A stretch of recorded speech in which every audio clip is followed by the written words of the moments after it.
You are tuned in to the 52nd edition of the Heathen Movie Channel's very own horror movie review show, I Know What You Watched Last Week.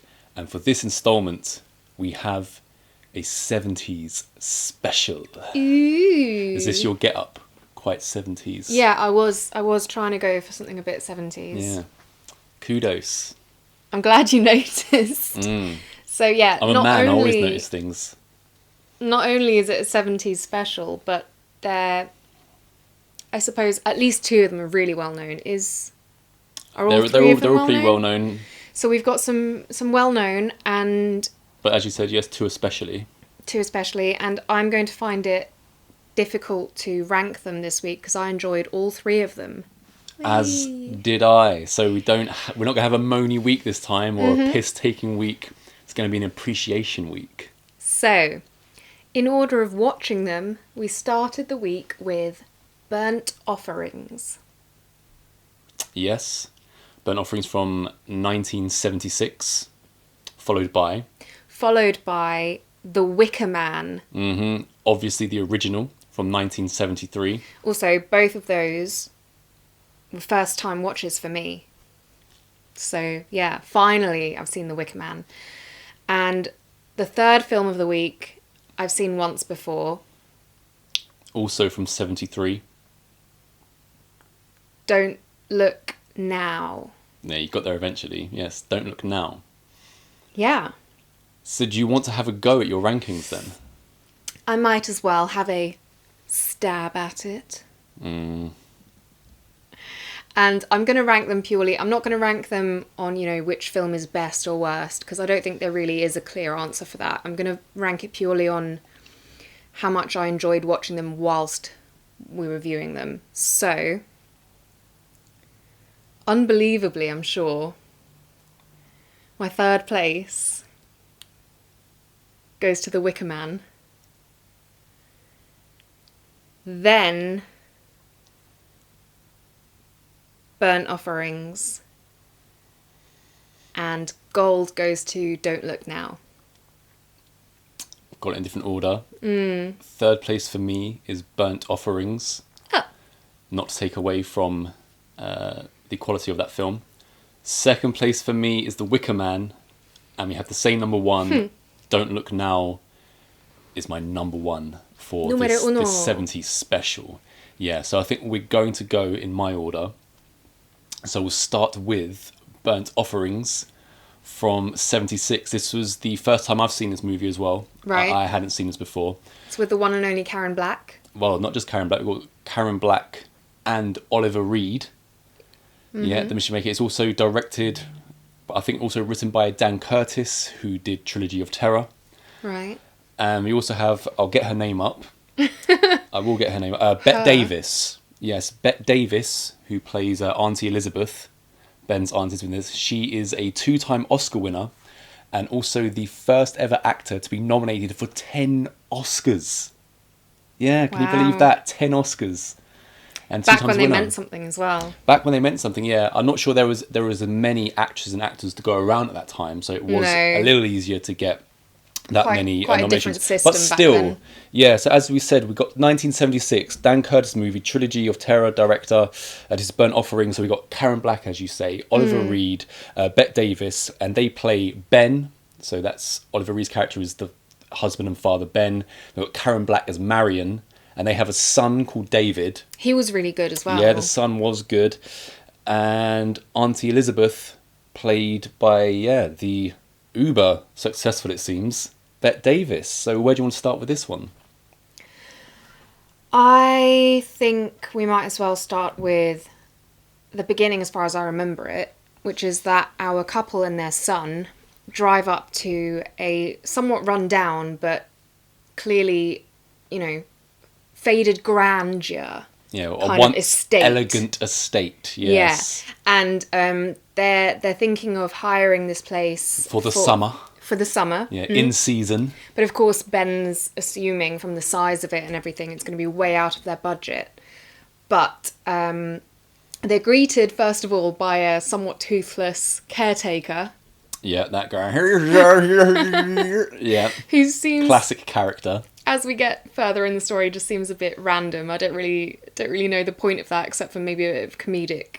It's just extra. the unhinged 70s, isn't it? Yeah. And that's not the only example of the 70s being unhinged. Then the actual owners of the property, who turn out to be a brother and sister, who are also absolutely batty. We've got to see. I've written down. At first, thought she was like the crazy caretaker / house madam Roz, and she's got another crazy brother called Arnold, who's in a wheelchair, and he's not quite all there, is he? No, they're both a bit strange, and we get the meeting between our married couple and the elderly brother and sister. And the boy is out playing, and we get a slightly creepy moment when, they're discussing how much this place will cost for the summer, and the sister reveals that it really depends on the people. So if they feel that they're the right people to be appreciating this house, which the brother and sister love so much, then the price will be reasonable. And the brother is told by the sister, oh, they have a boy! They have a little boy! And he's rolled over to the window and he's watching the boy kind of playing on some little gazebo thing. He's full of the devil, isn't he? Yeah. And he seems to love it. Yes. So they're happy that they have a little boy in the house. So they offer the house to them, this grand estate, at the very reasonable price of $900 for the summer. For the entire summer. In-season prices here, $900. I looked up, by the way. That $900 would convert to about $4,500 in today's money. So yeah, still not bad at all. Were the summers the same length in the 70s? The summers of my youth. Yeah. Because what? It's like 2.5 months kids get off school or something, I would assume, from what I remember. I'm imagining in the unhinged 70s, it's no biggie, man, to take your son out of school for a bit longer than just the holidays. The school of life, dude.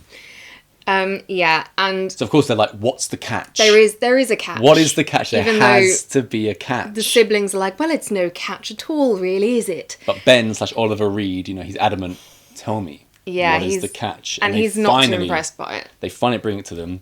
You just have to look after Mother.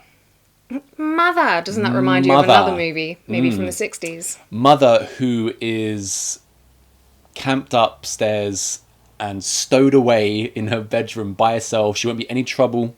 She won't come out. All they have to do is fix her a meal 3 times a day. And that's the only catch to it. Yeah. So... And of course, Karen Black's character is saying to her husband... Marion says to Ben, she'll be no trouble to you whatsoever. That will be my responsibility completely. And so eventually she does twist his arm. And they do it. Yeah, they take it. And why not? And as they're leaving, they've brokered the deal. Now, on the return to the house, they get there and they find that the house is abandoned. The owners aren't there to kind of show them around or see them off, early. Anything like this. But there is a note. Yeah, the note on the door left. They go in there, and we should also mention when they first got to the house, when they were looking around, there was what do you call a room with loads of flowers? What's that room? Yes. It's not like a greenhouse, is it? It is kind of a greenhouse. Okay. Conservatory greenhouse attached to the house. And all of the flowers are dead in Yeah. there at this point. And Karen Black / Marion, she bemoans the fact that it's not been looked after and things like this, and she'll change that. And also, actually, the siblings did mention during the initial sort of consultation, like, oh, you should see this place in the summer. It transforms in the summer. Literally. Yeah. Karen Black, one of the first things that Marion does is she goes up to the room to check on Mother. And at the first instance, and the rest of the instances of going up there, she knocks on the door, but she never once gets an answer from Mother in her bedroom, and she's constantly, as is requests of them, fixing her food trays and things, but she never comes out to eat them either. The trays are always just left there. Yeah, this was the first thing, and they don't gloss over it. Marion is a bit like looking confused at this tray of food and thinking, well, this old lady hasn't touched any food in a few days. Should I check on her? But it's kind of just left to the viewer to be like, that's a bit strange. Yeah, so we've mentioned the greenhouse with all the flowers which are all dying and crumpled. The next part of the house we see, which isn't quite up to scratch, is the pool. So we have Ben and little boy Davy outside, and like Ben's using the pump on the pool to get rid of all the wastewater. Well, Ben, but it's not working. He's from the Dark Ages. He doesn't know that there's a switch that's like an on-off switch. Yeah, so his son has to showing him. Has to show him this under the watchful eye of Auntie Elizabeth. I was going to say, well. Did we even mention that, because she wasn't at the consultation, No. but they did mention, we're bringing, it's Ben's auntie. Yep, Ben's aunt Elizabeth. Yeah. We also find out from multiple flashbacks that when Ben was a child, his mother passed away, and I assume his father wasn't around either, because it seems quite clear that this auntie actually raised Ben. So she's really a mother to him. They're very close, the characters, which is interesting because during the production, they didn't like each other. Bette Davis loathed Oliver Reed. What did he do? To the point where she just said that he was one of the most loathsome men she ever had the displeasure of coming across. Ooh, drama. So it was only during takes that, she'd be professional and do her lines with him. But the rest of the time, she would only refer to him as that man. She wouldn't even call him by his name. I really want to know what he was doing that annoyed her so much. Well, Oliver Reed, if you don't know, was quite the hellraiser. He was... I know nothing of Oliver Reed. You only know him from Gladiator then. Mm-hmm. So he was quite the hellraiser in his time. Oh, of course, that's Oliver. Okay, yeah. Mm-hmm. And Bette Davis, though, wasn't exactly, a wallflower. This, twice Oscar-winning and 10 times nominated at least actress. She had quite a few running feuds with other starlets of the day, and she wasn't shy about really sticking the boot into them. So she's no shrinking violet, let's put it that way. She also had a problem with Karen Black on the set. She felt that she wasn't given the respect that she was due from a younger actress.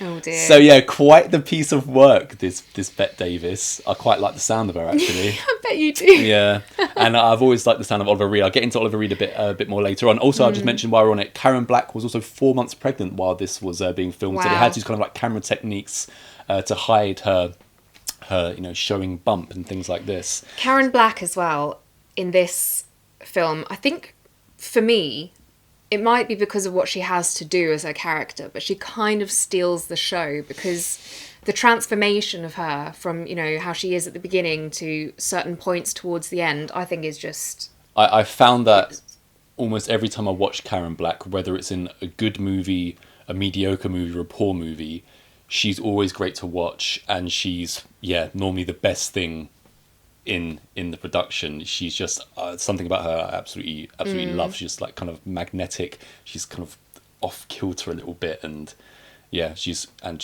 attractive in a not, I guess, classic sense, because there's just something she's got a bit of edge, hasn't she? She's got a bit of edge, Karen Black. She's got some character, a bit of Definitely something interesting to her. Yeah. So that was a bit of what was going on during the production. So no one's getting on, it seems. It sounds like at least Oliver Reed and Karen Black are probably getting on.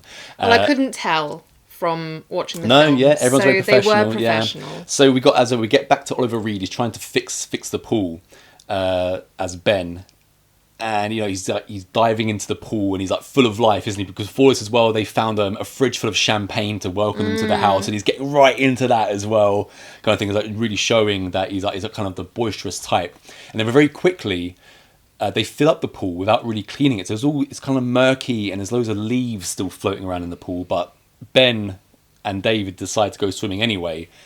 And it kind of like is mentioned not to go into the deep end. Well, it seems that the kid, Davy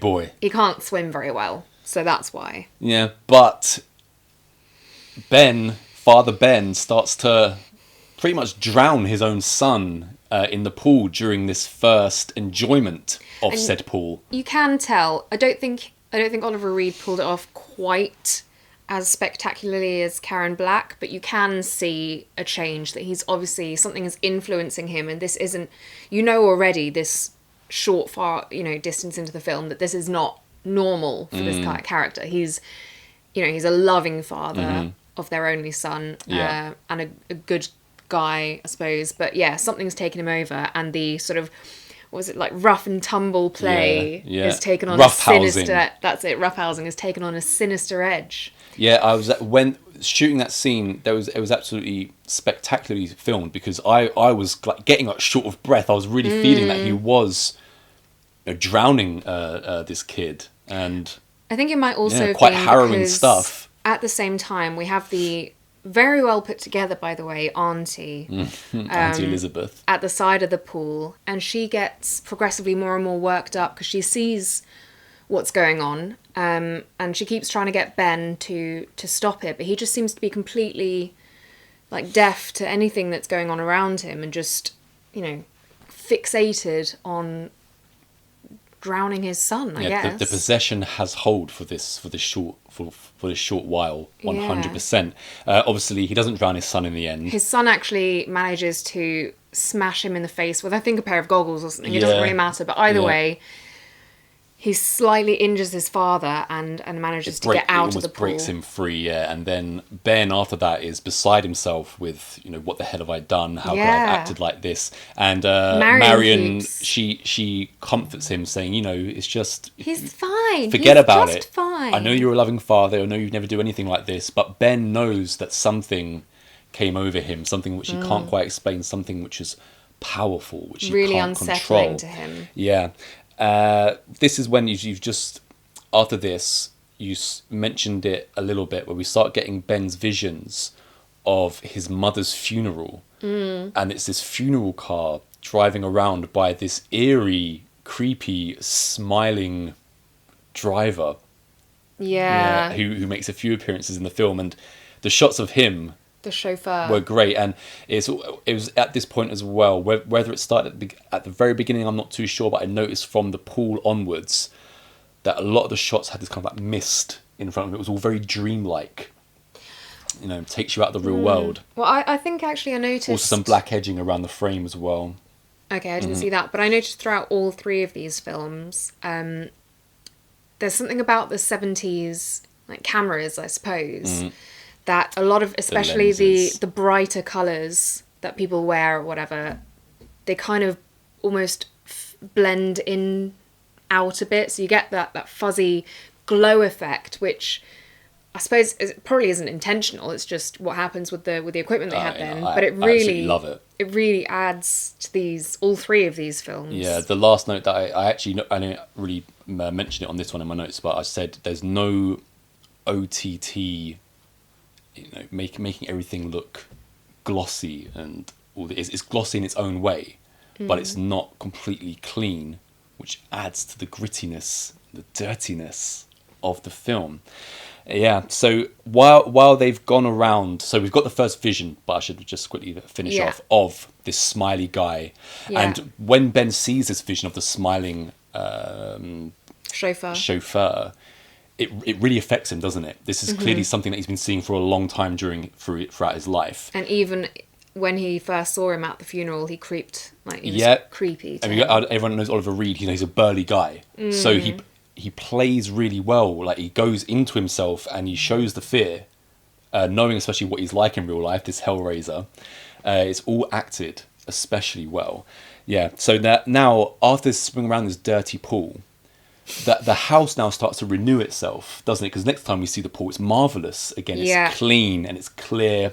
There's all new furniture outside. Everything's the blossoming. Tiles are brighter. Yeah, the greenhouse conservatory is also blossomed. And Marion is now really starting to take a liking to this house, more than just a liking to the house. Yeah. So, if I may, I'm not necessarily going to go chronologically. No, don't need to. But it's interesting here now, because obviously we've gotten, from the first interaction we had with the siblings... I'm just going to pop over my children's drink. As you can see, this is a children's drink. This is a children's... It's not, it's alcoholic. A children's 5.5% New England IPA, but as you can see, it's for children because it's got a cartoon bird in it and a comic book. So you'd think we're peddling alcohol in this. It's for the kids. Considering how often I'm doing this for the kids. Anyway, from the first instance when they go to sort of meet the siblings and they talk about how the place transforms in the summer, And then we see, Ben being possessed or whatever you want to call it. And I specifically mentioned that Aunt Elizabeth was really well put together because throughout the film, the more that Marion seems to be obsessing over this house, Elizabeth seems to be deteriorating and, growing older in front of our eyes kind of thing. Mm-hmm. And it seems quite clear, obviously, that something with this house has a power over these people, and it's trying to get something from them. Yeah, so the pool has been renewed, the house has been completely renewed, and Ben, he keeps having even more of these visions of the coffin guy, the smiley coffin guy, and we also get the classic 70s scary clocks. All the clocks, they stop at midnight. No, well, none of the clocks worked when they first came. No. And then all of a sudden, one day, they start ticking, don't they? We also get a bit of a gas leak in there where the little Davy almost dies because Auntie Elizabeth, after Ben has almost drowned him, one night we get a gas leak and Oliver Reed has to run to his son's bedroom and kind of like crack the window open because there's just gas everywhere and his son's going to suffocate. And the next morning it turns out that Auntie Elizabeth walked into the room to check on him, and it turns out she doesn't normally do this kind of thing. So it's kind of like, there's no way I would have turned the gas on and gas my own grandson kind of thing. So the house is making everyone having influences on everyone over everybody. So at this point I'll put, again, just excellent acting. It's not long after this, you mentioned Auntie Elizabeth, she's very well put together, but now she begins to get attacked as well. Well, also because I think specifically when she's talking to Marion about that incident, she's like, I would remember something like that, blah, blah, blah. Mm-hmm. And, Ben said from the start, I think they say she's 70 or something, but she's a very young 70-year-old. So, she's still energetic, she's puts effort in and all of this, but she keeps saying, I wouldn't forget something like this. I wouldn't forget. And you can visually see her throughout the film just losing pretty much everything that makes her who she is. She deteriorates pretty quickly after that. Ben has to come tend to her in the bed and all this kind of thing. Then she also gets the vision with Ben while he's tending to her of this knocking on her bedroom door, and all of a sudden the smiley chauffeur man comes through with a casket and rams it into their bed, and that's pretty much the end of Auntie Elizabeth. Well, Auntie Elizabeth dies, so we get we get them. Well, actually, I say them. We get Ben and Davy returning from her funeral, and it's been shown that Marion didn't even go because she says she had to look after the old lady, who, by the way, we still haven't had any sign of life from. And in fact, we had a scene before Aunt Elizabeth fully deteriorated and was off in the film. She did go up and try to, make contact, I suppose, with this lady, and Marion was already up there and was very sort of, barely creaking the door open, being like, well, she's sleeping, you can't see her now. Yeah, she's very even before she becomes taken over by the house. When she first arrives, she really takes on board that she's my responsibility. I'm going to look after her. This portion of the house is off limits to you boys, and also to Auntie Elizabeth. I'm only going to go up there, and she slowly but surely becomes even more possessive of that room. And Davy at one point, is handling some sort of like a vase or something. It's a glassware, isn't it? Something made of glass. Crystal bowl or something, and he smashes it. And Marion really strongly scolds him and is crying over these shards. And again, so all of these things that Marion's doing, Ben is starting to realise that there is something really off with this place. Obviously, he doesn't know what, but he also at one point tries to get his son Davy just off of this property. Before this, Marion has also started to eat the food that she is personally preparing for Mrs. Allardyce, her name is, in the room. So not only is she going up there now and not getting an answer, instead now she's just going up there and sitting down herself and just eating the meal that she's preparing for this Miss Allardyce. So as I said, we're now at the point where Ben has completely realised that something is completely up. His wife is not up to scratch. She didn't even act upset by the death of the auntie. And they've had a conversation on the porch where he's like, look, would you leave this house for me? Because I'm not happy here. Things aren't right. And she kind of talks him around as if, oh, you know, what are you talking about? Why do we need to leave? Blah, blah, blah. I love it here. Let's just give it a little bit more time. But then things take a turn for the worse, and Ben decides that he has to save little Davy from possessed Marion. And as he's getting Davy, you see, and they see, the old boards that are the facade of the house, they're being like pushed out and replaced by fresh new ones. Very cool. And, you know, the slates of the roof, the same thing is happening there. They're falling down and fresh ones are appearing in their place. So literally the house is renewing itself. Yep. Yeah, house renewing itself. So Ben takes David, he puts him in his car. A storm begins, and as he's trying to leave the estate, we go into a wooded area, and of course the storm hits a tree comes down, the car comes to a dead halt. So Ben gets out to try and move the obstacles out the way, and we get a pre-Evil Dead vines coming around Ben's legs and taking hold of him so he can't go any further. Estate, it's not even just the house that has an effect on you, it's the entire grounds of this property, and it will not let them leave because it hasn't gotten what it wants from them yet.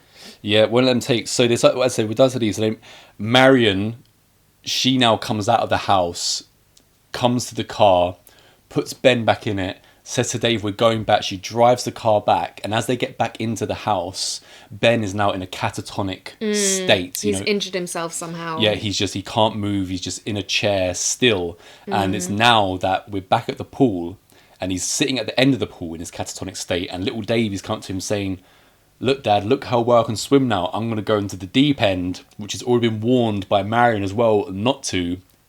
Little Davey goes into the deep end.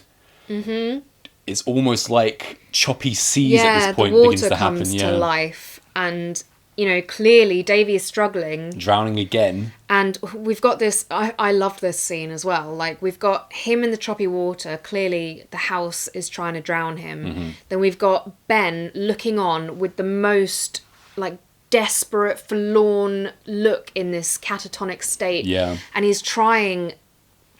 Desperately to go and save his son because he's watching him, but he can barely move. He ends up falling out of his chair. Falls out of his chair. He can't even get himself into the pool. From Marion has seen kind of what's going on from a window inside the house, and she tries to get out. And first of all, the house is locking the doors, so she can barely make it out. She eventually does get out, and she does save Davy, and you know. All is well, apparently. And I think this is the final straw that finally convinces Marion as well. It's almost like the hold momentarily lifts from her as well. Her motherly instinct, is taken over. So they're all decided, yes, we're going to leave. We're finally going to leave. Davey is obviously really upset. He's like, I hate it here. It's been terrible since we first moved in. So pretty much the next morning, they decide to leave. And they're all in the car, ready to go. But then Marion, at the last second, says... I just need to go and check on Mrs. Allardyce. Let her know that we're leaving. Yeah, let her know that I can't just up and leave. And Ben, pleads with her. No, let's just leave. I don't want you going back into that house. But he can't stop her. She goes back in. And for the first time now, the door, we see it unlocked. And Marion walks into the room. And she's gone for quite a long time. Ben obviously becomes worried. He now leaves the car, decides to go into the house and try to find Marion. And he knows exactly where to go. Upstairs. He's gone up there and he doesn't find his wife. He finds, the turned away chair with the old lady. The classic turned away chair. Someone sitting in his turned away chair, yeah. And he's trying to ask the old lady, where's my wife? I don't know, she came to say goodbye or whatever. And then, dun dun dun, it is his wife. We get an ultra creepy Karen Black here. With her hair is greyed. She's got this very pale makeup on and dark eyes. It's very, in a way, it's understated in a way. I would say also Karen Black does have kind of strange eyes as well. But this is what I was saying, that at the beginning of the film versus towards the end of the film, the difference in literally just her expression completely changes her character, and it's amazing. Actress, yeah. And then the next thing we see from, I guess, kind of Davy's point of view, Well, we got spooky Karen Black. Go on. Yeah. I was going to say Ben's. Ben is fate. thrown out of the window from the top floor, and it looks like a real person. So you're talking like a real stuntman here from this high vantage point. Falls onto the windscreen of the car, quite bloody. Dave freaks out. Talk about horrific. Yeah, Dave is freaking out seeing his father thrown from this house onto the windshield. So he gets out, the car, but the storm is beginning again around the house. Bricks are falling down. The chimney is coming apart. You think, oh, it's Davey, it's little Davey. He's going to be all right. But no, this is the 70s, and he gets caved in by a bunch of bricks. And our original owners of the house, they're very happy about this. We have the camera on the house, on the estate, and we hear like a voiceover from the original owners that we've met at the beginning of the movie. And they're saying, "Oh, look at our baby, our house, it's restored." And it does look fantastic. It does look fantastic. And earlier on in the movie, we failed to mention that one of the characters must be either Ben or Davey, one of them, I guess. And there's this room, and it has a mantle full of photo frames of what I guess they assume are old members of the family of the owners of the house. It's Marion. It's in the attic area where the old lady's supposedly been living, and just outside of her room we've got like a music box thing which Marion gets entranced by, and all of these old photos which Marion also likes to look at. Yeah, and so once our two have perished and Marion's been completely taken over, they now have their portraits in photo frames. And I'm thinking, where have I seen this before? Oh yeah, it's exactly the same as the end of The Shining, which is also about a building which somewhat comes to life and possesses one of the inhabitants. And it's no surprise to find out this is one of Stephen King's favourite horror movies, and he's definitely directly borrowed from Burnt Offerings for The Shining. Yeah. So this is, again, what I was trying to say was, it's not OTT in HD. I know HD didn't exist in 76, but it's not OTT in that, and the movie's all the better for it. The unhinged nature of the 70s is all the better for this kind of thing. And we've seen a kind of like a haunted living house movie, 10 times, whatever, but this might be the original one. I'm sure there's probably a black and white one about a haunting or something like that, but this is probably the earliest one I've seen, and you can see so many things that, it was a precursor to a lot of haunted houses / living house kind of horror movies. I would also say that the whole time we were watching it, I was intrigued every moment of it. It could almost sound a bit like slow or dull or something at certain points, because I guess really not that much really happens, but because of the brilliance of the performances, how nice everything is shot, and yeah, it is shot really well. You're just intrigued the whole time to be like, what exactly is the payoff going to be? And I also found it interesting when you think back through all of it. So it doesn't have the exact same effect on all the characters, because for Auntie Elizabeth, it seems to have literally sucked the remaining years out of her. Yeah.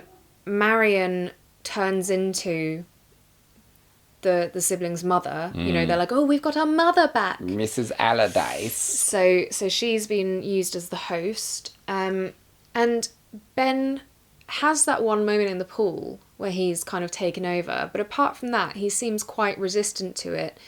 And the only thing that seems to be happening to him constantly is these visions of the chauffeur. But apart from that, he is actually very much like, something's wrong here, let's get out. And little Davy, not once is he actually influenced by the house. He just happens to be... He's the victim of it. Yeah. He's a victim of the whole thing. His parents' mercy, at the building's mercy, and he loses his life to give this building all of this takes place in pretty much the sunshine as well. So they've done another great job of getting this creepy, this eerie feeling over without many, if any, nighttime scenes that I can really remember. Something about the house. This is located in Oakland, California, and it's called the Dunsmuir, M-U-I-R, Dunsmuir Estate. And horror aficionados will recognise it, if they haven't seen Burnt Offerings, as the residence of the Tool Man from Phantasm. It's also been used in a whole host of other movies as well. One of the James Bond movies, I can't remember which one, but it's in a Bond movie. But yeah, particularly it's the Tool Man's residence from Phantasm, and you can go and visit it now and things like this. It's turned a bit like the Texas Chainsaw Massacre house, which I believe now is like a bed and breakfast or something like this. It's one of those businesses where you'd pay a little money and go and visit the amazing estate that it's on.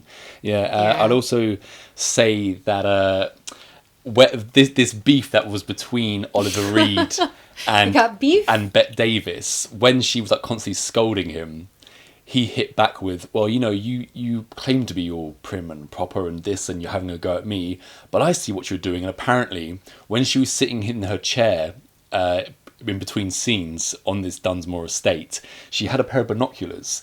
And just across from the estate, there are some topless, sweaty men playing tennis, young men playing tennis. And she would just sit there and leer at these men.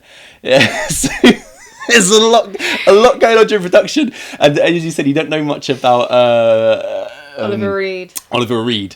A couple of things which just one makes me laugh, and it's this one. He was once banned from a particular talk show because like he's a raging, I wouldn't say alcoholic, he didn't call himself an alcoholic, he said, I drink a lot, I like to drink, I couldn't imagine my life without drinking. He went to his chat show and there was a feminist speaker there, and he walked up to her and said, "Give me a kiss, big tits." And then that was him done from that chat show forever. And lastly, on his death, you almost couldn't die in a more legendary way. So he's filming Gladiator. He's sober. One day, he's off from filming. He hits a bar. He goes in. He drinks 3 bottles of rum, several double whiskies, several double cognacs, multiple strong German beers, meets a bunch of Navy men, challenges them all and beats them all at arm wrestling, and then passes out and just dies on the floor. Oh, I thought the story was that he met these Navy guys and challenged them to a drink-off. Drink-off and arm wrestling, yeah. Right. And he destroyed them both, yeah. And I mean, these Navy aren't going to down 3 bottles of rum, multiple double cognacs and whiskies and beers. And then it cost them the production an extra $3 million to get, like... not holograms of him, but kind of like images of him to finish the film. But it's the way that he would have wanted to go, clearly. And what a way to go, too. Legendary stuff, yeah. So do you want to move on to what is, both our second place? No, your last place, my second place, the classic. What a week when The Wicker Man can be my bottom pick. Yeah, the original The Wicker Man. So this is your first time seeing this. This is around my 4th or 5th. It's not the kind of thing it has so many things against it in terms of what I normally enjoy, like ultra Britishness. I'm not a fan Scottish? of folk music. But I am surprised that, amongst your extensive vinyl collection, you don't have the Wicker Man vinyl yet. Yeah, I do have quite a few movie soundtracks as well, and you kept looking the at Wicker me, you're Man's like, yeah, I would sing along to the songs for you and stuff like this, yeah, in a very folky way. I have to say, between the Wicker Man soundtrack and Don't Look Now, I have a very, very clear favourite. And it's not the Wicker Man. Yeah, so this is your first. I'll tell you, not one of the only reasons, but one of the reasons I wanted finally to have you view this movie is so that we can now move on to the abysmal Nicolas Cage remake at some point. Yeah. So Wicker Man. Yes. Tell me about your first time. Well,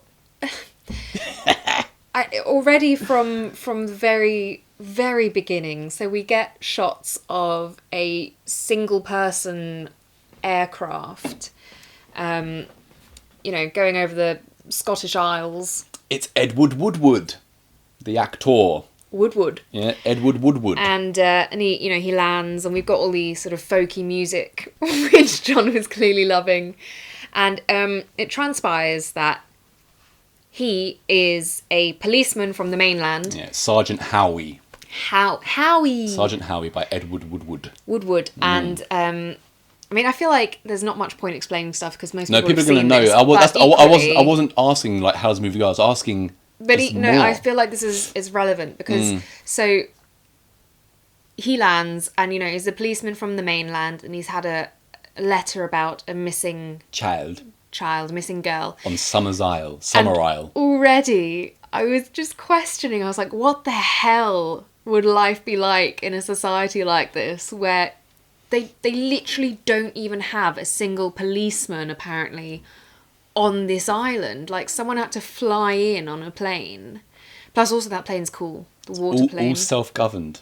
Yeah. And they don't want to, Outsiders not welcome. They don't want to let him in either. They're like, oh, have you got permission? They're all very annoying, these loons, aren't they? Yeah. I'm not sure I can bring a boat to you. Have you got an invite to Summer Isle? Yeah, he has to get the bullhorn out. It's like, I told you, I'm a man of the law, and I'm here on official business. Yeah. Finally, like, I guess we'll go and get him. And yeah, as soon as he gets on this island, Summer Isle, he's met with, indifference from the locals. He goes and sees the lady whose supposed daughter is missing, and she's quite chirpy. She's very happy. Oh, no, that's my daughter over there. Well, okay, so first of all, the group of men by the docks, I suppose. These loons. He shows them the photo of the missing girl. Apparently, none of them know her. She's not from this island. And obviously, at this point already. I mean, the one policeman has flown in. If someone's living on the island, you know them, right? Mm-hmm. So then, yes, as you mentioned, he goes to the post office, which is where the lady works. And she's like, no, my daughter's there. And, he goes over and talks to the girl as well. Mm-hmm. And he thinks that he's gotten some information from the girl, because she's like, oh, yes, she loved the fields. And it turns out she's talking about a hare. Of course it loved the fields, then. Yeah. And then Howie, Detective Howie, Officer Howie, he goes to the local pub. And so far we've had loons on the island. More loons. Now we've got a bunch of loons in a pub. Yeah. And at this point, I was thinking, and this, by the way, this is before the landlord's daughter comes out. I said to you, don't ruin it. I said to you, I was like, it must be difficult if you're born on that island and you're attractive, because there doesn't seem to be much choice of an appropriate partner. Enter Willow. Yes, enter Willow. The majestic Britt Eklund. Yeah, so Ed Woodward, he's gone into this pub and he said, look, I need a place to stay. I'm not going anywhere because I'm doing this investigation. I would like some supper and a place to sleep. Yes. So he's like, I'm sure that can be arranged. And who do they get to fix this supper but Willow? And when she comes up, so the first... We get a really weird scene at this point though, don't we? When she comes out, we get the first kind of sing-along. Yeah, there's a bit of a, wave your tankards about, which you're quite adept at, having been in Fisherman's Friends. You might spot this massive forehead in Fisherman's Friends. I do not recommend that film. But we get this. Now, I saw this film as a youngster, and what I said, it's not the kind of thing that would really appeal to me, but I remember vividly Willow coming out of that back door behind the bar in the pub and just thinking, what is this woman? This goddess. This absolute goddess, yeah. It's a really weird film, and I suppose because the 70s What kind of accent is she? Because she's Swedish, yeah. Britt Eklund.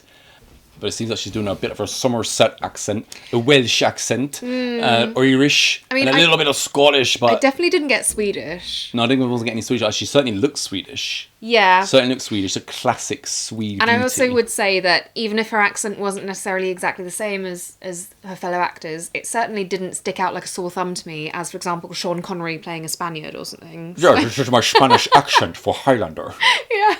So I think she did a good job with that. And obviously, there's not a single performance in this film to fault either. No, Edward Woodward as the straight guy, I think he's absolutely fantastic. Because that could be such a laughable role. There's a lot of things that could be laughable, but they managed to pull, for the majority, all of it off. And Britt Eklund, I don't know much about her acting. I know that she was in The Man with the Golden Gun as like a Bond babe. But I didn't know much about her acting career. But judging by this, she's not just a pretty face. She's doing some she's doing very, very arty things, isn't she? Other scenes that stuck in my mind as a child, I don't know why, but they really stuck in my mind. I'm sure we'll get there. Yeah. But I've got to say, when you have such a beauty as this, who's fixing your supper, unfortunately, you can't expect much in terms of her kitchen skills And Edward Woodward is not too pleased that he's getting, are these tinned potatoes and tinned vegetables you're giving me here? And she's like... Yes, but this is not just because it's done by Willow. So this is obviously quite an important part of the story. Yeah, the whole it's story not really almost. Yeah. necessarily pointed out. So it's more of a thing that you realise when you've already seen the film. Yeah. And including for dessert. So he makes a seemingly offhand comment, Detective Howie, about, but this place is, known for its bounteous harvests, it's produce. Apples. Yeah. And I suppose the dessert is tinned peaches as well. And she goes, Yeah. So, we get an inkling already that either this establishment is just terrible Yeah. or something is going on. He's already got, he's already very sceptical arriving on Summerisle, and he's even more sceptical when he goes into the pub, he's had his dinner. And then quickly outside, he's obviously, He also refuses to believe that no one recognises the girl in the picture. Absolutely. And everyone, I'm sure everyone's seen this film. So you'll know that, a detective is a deeply religious man and also a virgin. Now, when he leaves the pub, or he's like looking out the window or something like this, there's just group sex happening outside. Multiple people having sex in the grass, essentially.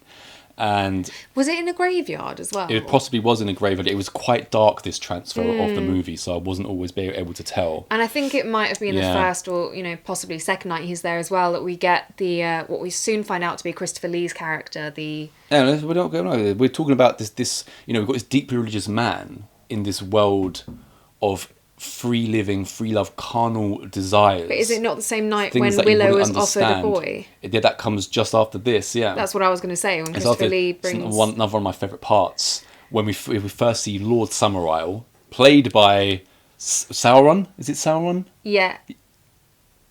Yeah. Is that who he plays in your favourite? You should know. So we've got Christopher Lee as Lord Summerisle, and he comes to the front of the pub, as you were about to say, and he kind of calls up to Willow's window. Whose room is next to the one that the detective's in. Next to Detective Howie's room.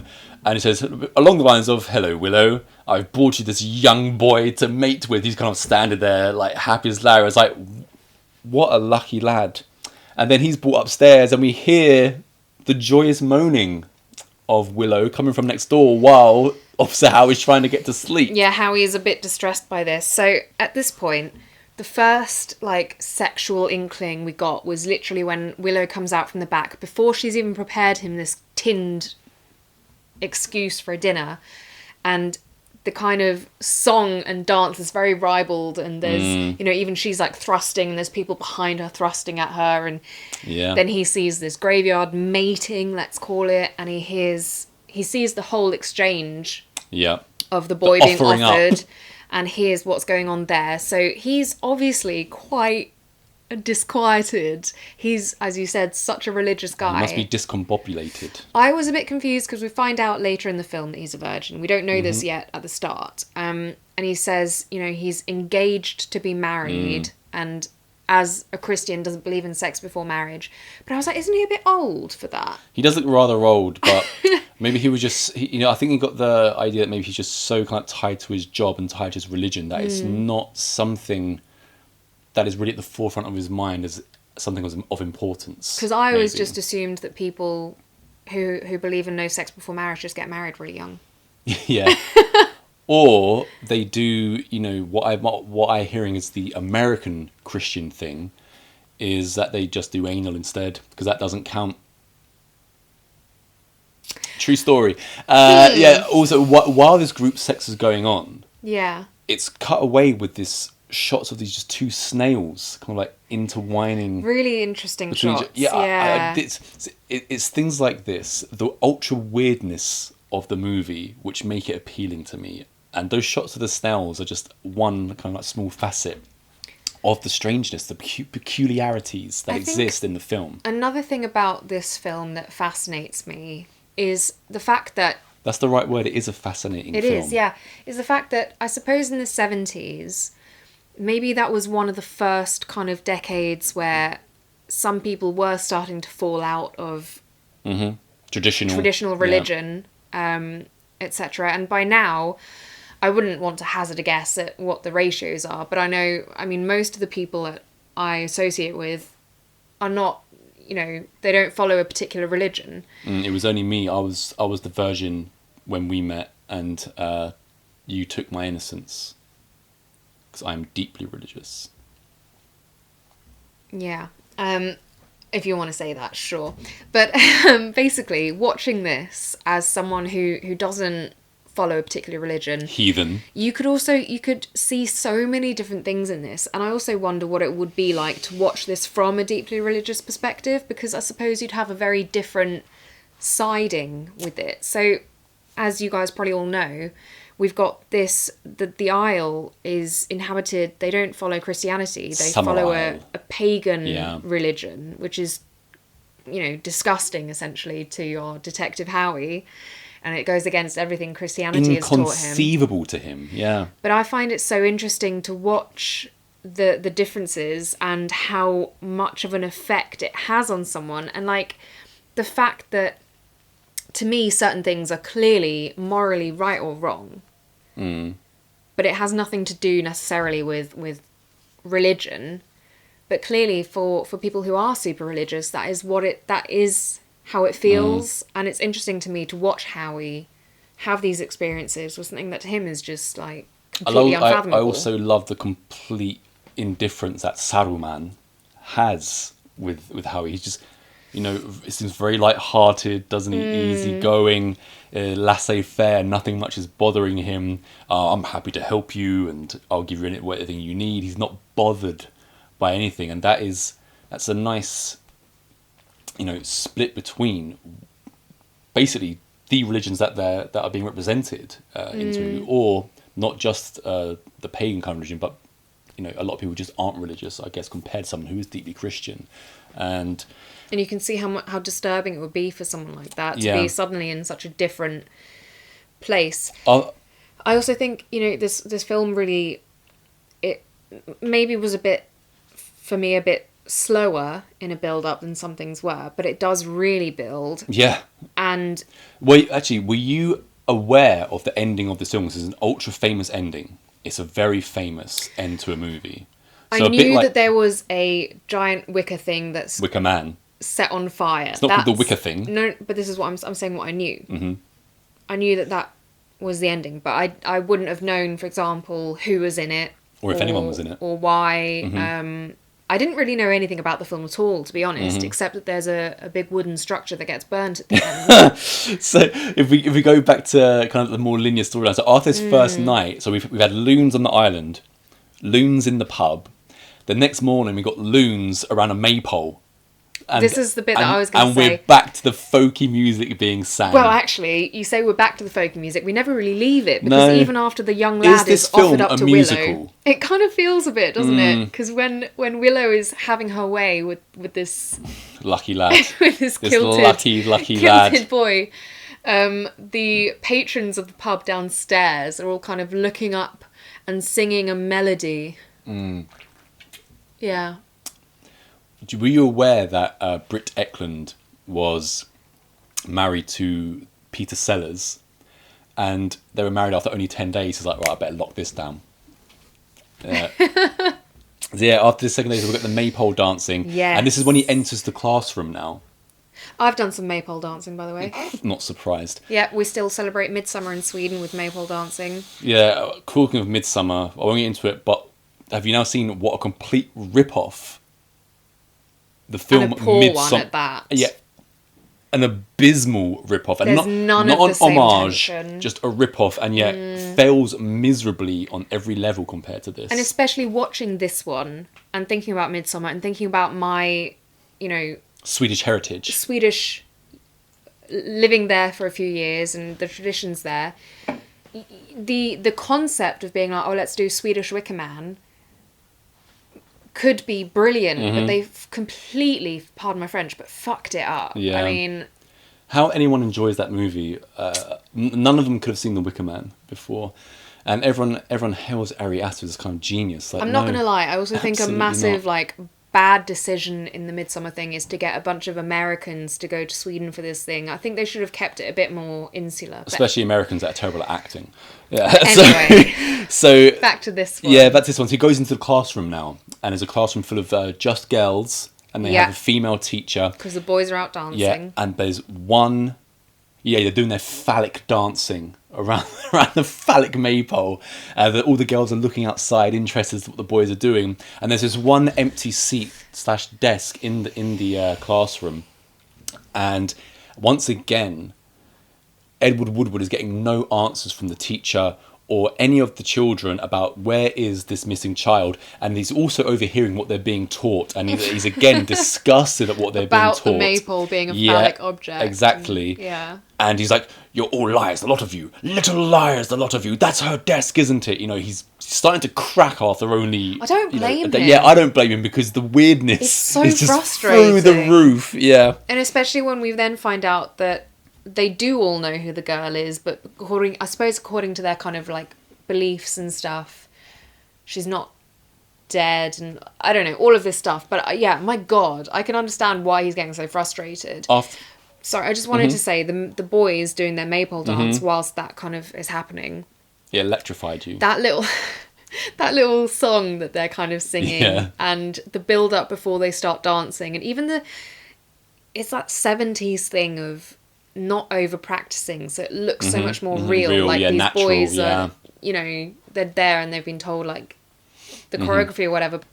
Yeah, it's even though this isn't, I wouldn't say this is one of my favourite horror movies or anything like that. I don't search out to watch, but I will watch it kind of now and again, like every 5 years or something like that. I'll just put it on.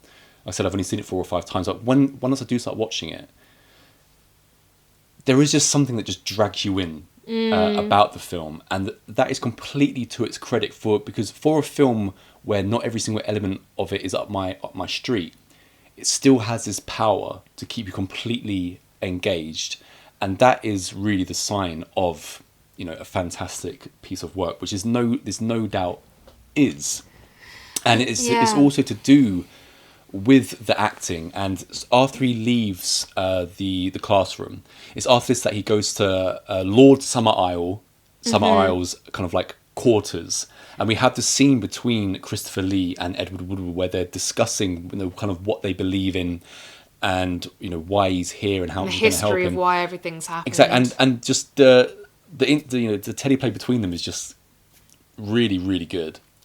Yeah, I think the thing with this film, and the reason I can imagine it not necessarily being your favourite, is it's almost strange to me that this is considered like a horror film, because it's, of course, the end, what happens is horrific, but really it's like an assault on the...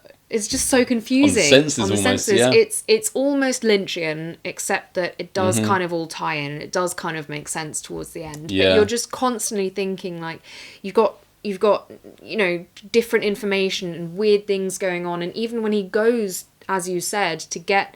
I think he's getting the Lord's permission to take up the grave of... You know, he's finally found out where the girl is supposed to have been buried, Rowan.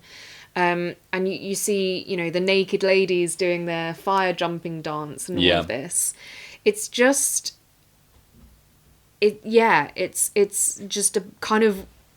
It's just weird. Yeah. It's just weird. After Lord Summerisle and Detective have had their... You know, the way Edward Woodward becomes quite offended at what Lord Summerisle is saying. Of course, yeah. And I think it's at this point, which is the first time we possibly hear, and it's from Lord Summerisle, he says, you know, tomorrow is our big celebration. The way you are, you possibly, you know, you don't want to be here, so I expect that you'll be leaving. And kind of he's kind of against it. He's like, no, I won't be leaving until I've kind of like found out what I need to find out. But once it does get to the point, he decides that he is going to leave the Isle eventually, and he tries to leave. But his plane isn't working anymore once it's taken out there. It's clearly been tampered with. We know it's been tampered with.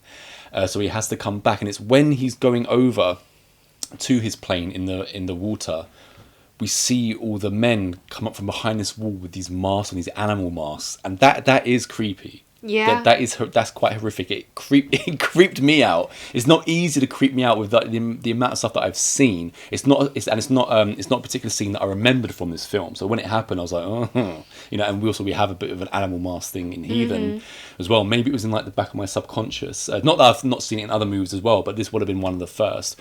So yeah, when they bring him back, he has to stay for the festivities. So he decides to knock out this one guy, because he's walking around all the houses, the premises, as a last ditch attempt to find the little girl. That's it. So in the pub as well, when you had all the photos, every summer or something after they've had the harvest, they take a picture, and there's one photographer. There's one missing, the last one, and he figures out it was Rowan for that year, and there was so the harvest failed essentially.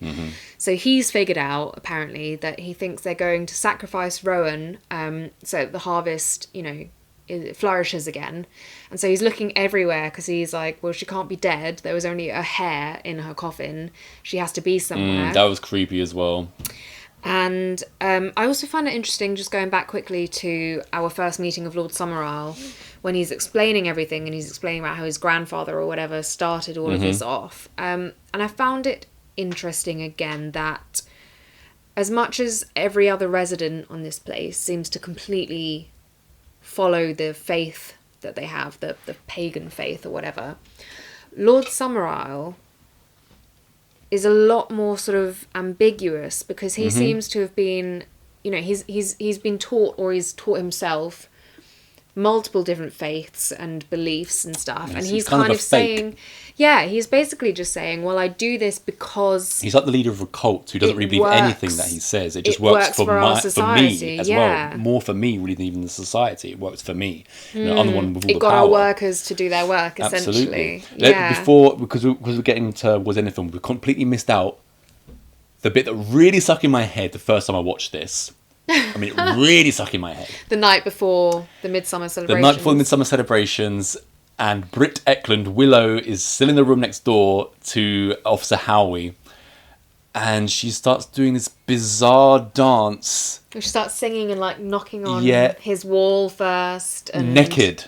She's trying to entice him, and he is almost enticed.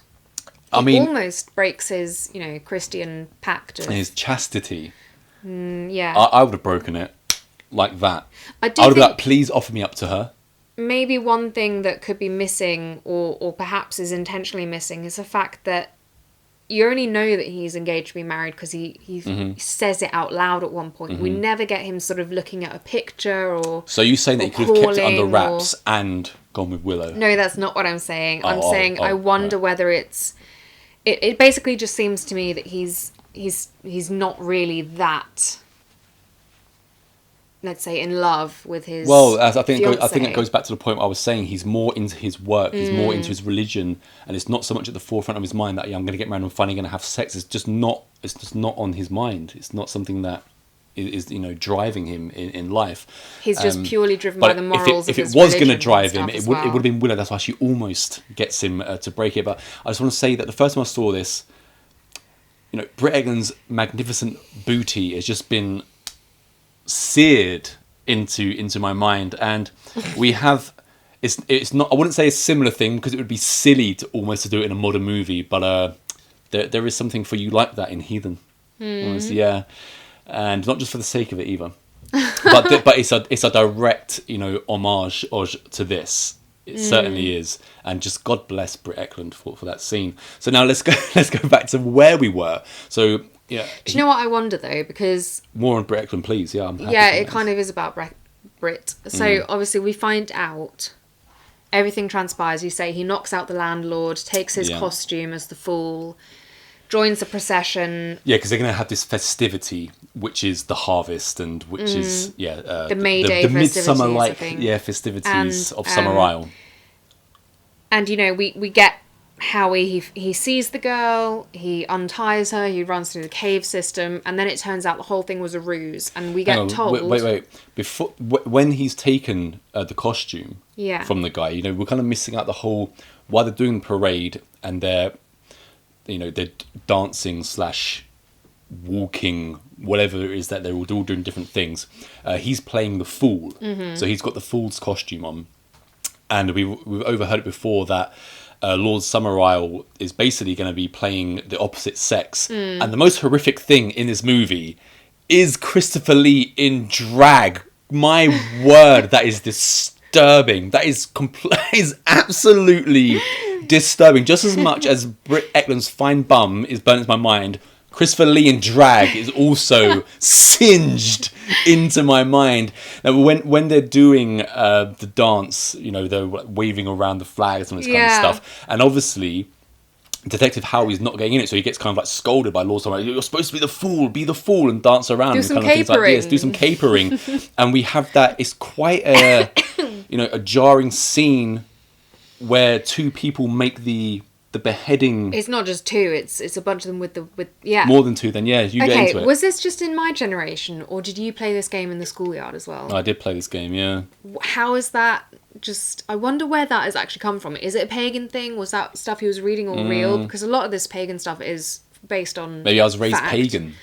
But yeah, we did it in the schoolyard, but we sang a different song. We did like Oranges and Lemons, Ring the Bells of St. Clemens or something, but it was the same theory. It was, when the song ended, you're beheaded. Someone's head gets chopped off. Yeah, but it's a fake beheading, so obviously you can tell he's getting worked up because he has to have a go. Lord Summerisle tells him that everyone has to have a go because he tries to get out of the queue as everyone's putting their head into this. What are they that they have? They are swords. There's like 5 knights who create a star with their swords, and eventually, he manages not to get beheaded, but then quickly someone is beheaded. But turns out it's their costume. Yeah, it's just their costume, and he's probably thinking, is this real? Is this not real? Have I made this all up in my mind? Again, kind of it's thing. this weird, like, what the hell is going on? That scene is very effective. It certainly affected me watching that. I think maybe my point earlier was saying that watching this as someone who's not religious, you still completely get his confusion through this. But anyway, as we said, most people have seen this. So jumping ahead, and he's supposedly saved the girl and come out the cave and found out that they tell him essentially, we've been tricking you. You think it's your decision, but we've been controlling basically everything you've been doing. Because you need to come here of your own free will. Of your own free will, a virgin fool for us to sacrifice. Yeah. Now, I wonder though, he was, as we said, very, very close to breaking his vow of chastity. What would have happened if he'd actually gone in there?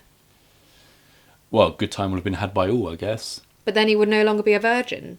And they'd have to start again, I suppose. I guess he would be so entranced by that point by Willow that I'm not leaving Willow at that point. But then who would they sacrifice? They'd have to get someone else, wouldn't they? Just get someone else. I'm sure someone's going to. I don't think anyone else on the island is there. I'm sure someone's going to come looking for him. But at this point, he's found out that he has been lured to this island, and he is to be the sacrifice. At least Rowan's all right, though. And Summerisle decides to spiel about how the crops didn't grow last year, and we need the ultimate sacrifice. Essentially, animals won't do, this won't do, children won't do. We need, like I say, the virgin of his own free will, the fool. And they're in Scotland. Essentially, Summerisle is filmed in Scotland, and so it's Detective Howie's like saying, it doesn't matter what you do to me. This place isn't built to raise crops. So next year, if it doesn't happen after you now sacrifice me, you will have to go to Summerisle, and you should be the one that is sacrificed because you are you're the almighty. Realise that you're full of rubbish. Yeah. Kind of thing. And but everyone is so brainwashed by Summerisle and their own beliefs that it all falls on deaf ears. And you realise at this point there is really absolutely zero hope that he talks anybody round. And it's the clash of beliefs. We know what's coming now. We know that he's going to be taken to the Wicker Man. He's been set on fire as the sacrifice. But the movie is about what people do because of belief, simply because of belief, and the clashes of beliefs and different religions and non-believers compared to believers, and how it doesn't. You'll never get through to deeply religious zealots, really, will you? Well, I also find it quite interesting because on both sides, it's comment on both of them, really. Yeah, of course. Because, as I said, as someone who's not Christian, some of the things that Howie is so repulsed by or shocked by, I am like, well, again, if you think of it just from the outside perspective, it's not really that shocking. It's just, for example, sex before marriage. I don't personally have an issue with that, whereas he seems to think it's sinful. But what I was going to say was, at this point, when they've put Howie, they've led him up into this, Wicker Man. Also, I didn't have any clue that there were going to be all these animals in the different compartments. That's sad. Forget Howie. Howie. Oh, Jesus Christ! All these poor Jesus animals. Christ! No. What I find interesting to think about again is, as you said, there's no getting through to these people because they believe that this is the only answer for them to have food again and all of this stuff. But who is really worse here? Because they are going along with it because they think, they genuinely believe that this will help them. Whereas we kind of surely know at this point that Lord Summerisle doesn't actually believe in all this. And he knows that this is just for show, essentially. It's just to keep his people, calm. I think it's important that they had Detective Howie say to the group around him that you can do what you want with me, your crops aren't going to come back, and the fact that he points out Lord Summerisle, you'll have to be the one that's sacrificed next year. I think for me anyway, it points to the fact that people are going to start losing their faith after this one. Clearly, it's not going to work, and I think that Summerisle is probably, he's kind of done for. Yeah, I suppose that is interesting because obviously, as we're not Christian, but we don't follow their pagan religion either. So we're sitting there thinking, well, yeah, he is just being sacrificed for no reason because it's not going to change the crops. But then when you look throughout history, it's such a common thing, in Egypt, for the Nile and stuff. If you didn't have the waters coming, then you had to do sacrifices. In, the Aztec and Maya civilization, we know all about the sacrifices there. Again, that was all to really try and get the right climate circumstances, and this would happen year after year. I mean, I'm sure there were years in Egypt, for example, where they had drought for many years running, and yet they still seem to hold to this belief that if we keep honouring the gods, eventually something will happen, and if it isn't happening, it's because we're doing something wrong still. Learning about the Egyptians, I took part in a mock sacrifice in primary school. I hope they still do mock sacrifices in school. Can't say we did that. Unlucky. Yeah. Yeah, but the ending of the film when he is burning in the Wicker Man and the rest of them are all da, da, da, da, da, they're all singing while they're looking at him perishing. Once that top of that Wicker Man gives way and falls and it goes to the sun, that is one of the most amazing end shots of a film that you're ever likely to see. I completely agree. Yeah. As soon as I saw that, and I normally don't actually comment or think about the shots so much, but that hit me. I was like, how did they do that in the 70s? I was like, how did they get that perfect shot with the head burning and toppling off, and then it is pure perfection. Yeah, this sun behind it. Yeah, gorgeous. And also, I think the fact that I'm often annoyed by people not doing smart things, and I still feel like the whole time I was watching Howie in The Wicker Man, I was like, you could try at least to disassemble the cage you're in. But then I was like, to be fair, it's not annoying me for once, because also, where's he going to go? Yeah, exactly. Where he's going to? There is no escape. So he is doomed. But equally, burning to death seems like one of the worst ways to go. Yeah, absolutely, burning to death does seem like one of the worst ways to go. The moral of the story is, if Britt Ekland wants you, just go and give it to her and save yourself and live a life of sexual bliss. So this is, even though not everything to it is to my taste, that is completely irrelevant. It is a fantastic film. You can see why it's a classic and see why it's heralded. What's great is that it's not, for me, it didn't feel like it was shoving anything down my throat. I wouldn't be able to tell you now whether the filmmakers were particularly religious in any way or other. it was It just just is what it a is, microcosm yeah. of a time and, situation rather than... Would you watch The Wicker Man again? Yes, I would. Yeah, Absolutely. I'm actually more intrigued to watch it again now than I probably ever have been. This is probably the most I ever enjoyed it. Secondly, are you looking forward to the Nick Cage version of The Wicker Man? I cannot wait. I mean, the idea of Nicolas Cage starring in this movie, and even when you mentioned once in, a long time ago review that he's in a bear suit and he just punches someone in the forest. I mean, what woman. about... I cannot wait to see just how bad this is. Who was like, let's do a remake and let's cast Nicolas Cage? It's pretty... Well, Neil LaButte, who seems like a bit of a div as well. Yeah, so that's why that's happened. So yeah, Wicker Man. Shocking. Wicker Man's quite shocking as well. On a night when I feel like a comedy, let's put on the remake. I've been waiting for a long time, but obviously I had to hold off. You can't be watching Nick Cage version before the original, and I will get right on getting the soundtrack to original Wicker Man on vinyl so that we can blast it. Would you like to just give a quick the Maypole song? Come on. There was a tree and there was a seed, and from the seed there was a man, and from the man there was a child. Da da da da da.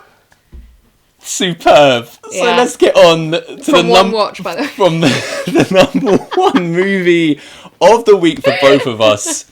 Don't Look Now. From Nicholas Roeg, starring... Do you remember his name? No. Donald Sutherland. Right, Sutherland. Yeah, Donald Sutherland and Julie Christie. She's gorgeous. She is gorgeous, and they play Laura and John, a married couple who, at the beginning of the movie, they lose their daughter to drowning in their backyard. She's running around in a PVC red Mac. In a Mac. Yeah, a bright red PVC Mac, and she manages to drown in this bad weather in this pond. Donald Sutherland as John comes out, and he's obviously in despair. And we get Julie Christie's character Laura comes out and sees as well, and all stuff pretty much falls to her knees. No, I mean, before we even go any further, that scene in itself, right at the start of the film, including then being interspersed with the Polaroid of the church. Yeah. So Donald Sutherland, what's his character called? John. So John is looking at this Polaroid, and in the pews, church pew, he sees a figure from the back in a red Mac, and something starts sort of like, it looks like blood starts kind of coming out, and he gets a premonition, and that's when he runs out and finds his daughter's lifeless body in the pond, and tries to save her and stuff. But that scene when he's crying over his deceased daughter's body, holding her, is so moving. Yeah, you really are just thrown straight in with this film. Donald Sutherland and Julie Christie as a married couple. This might be the most convincing married couple on screen that I've ever seen. Also, this has nothing to do with the story, but I know that having come out in the 70s and stuff, there is a sex scene in this between them. It is a highly talked about sex scene. And I was reading a little bit about this film, and I saw how controversial that sex scene was. But I feel like it's probably one of the most emotional and beautiful sex scenes in a film that I've ever seen. And I think it's got to do with the fact that it's interspersed with the mundane, them getting ready for their dinner. But to me, it's just, I think it's beautiful. It's what a moment of love. Implied that it's the first time they've made love since the passing of their daughter. But we're getting a bit far ahead. So as I said, Nicholas Roeg, Donald Pleasance, and like I said, just beautiful women in all three of these movies. We've got Julie Christie. I just wanted to give a mention to, we've got the cinematographer, because this is unbelievably well shot. It is is truly an artistic piece. The guy's name is Anthony Richmond. He also did, just to name a couple, he did the cinematography for Candyman. He did the cinematography for a movie called Cherry Falls, which is a lesser known kind of 90s slasher. And just so that he's got range, he also did the cinematography for Legally Blonde. No way. Yeah, so I was like, the guy's got range. And I also just want to mention the composer of the movie, Pino Donaggio. He also did Carrie. He also did Tourist Trap, which I'm not. You know, remember seeing Tourist Trap? Again, another like murky 70s kind of slasher movie. And he's also got range because he did also the composition to Seed of Chucky. So yeah.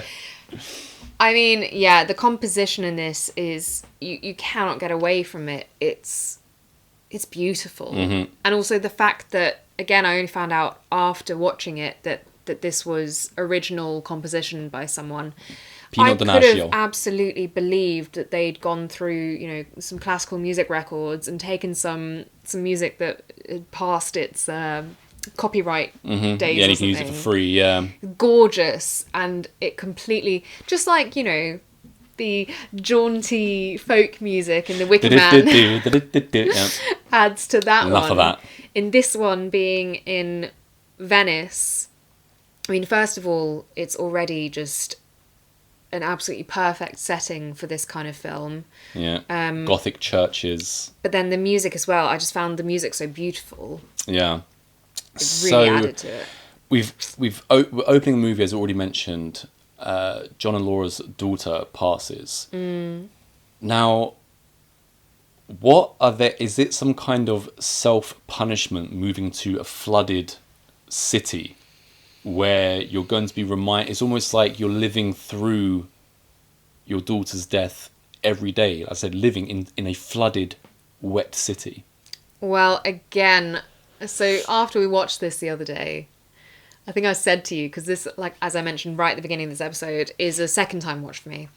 And I said, okay, I still don't 100% understand everything, but I understand more. And one of the things that was just a bit confusing the first time I watched it, whereas now I understood, is that Polaroid, obviously, that he's looking at when he gets the one that, you know, leaks red all over.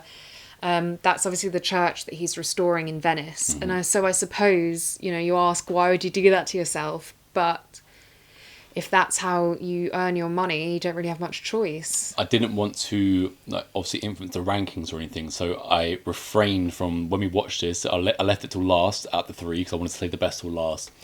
And I kept saying, I wanted to say to you, God, I love this movie so much. I appreciate this movie so much. And it's interesting that you say about, this is your second time viewing it. I think it's about my 7th or 8th time I've seen it, because I don't like to, if I love something, I don't want to like over, you know, I don't want to spoil myself on it. I like to, you know, hold back almost.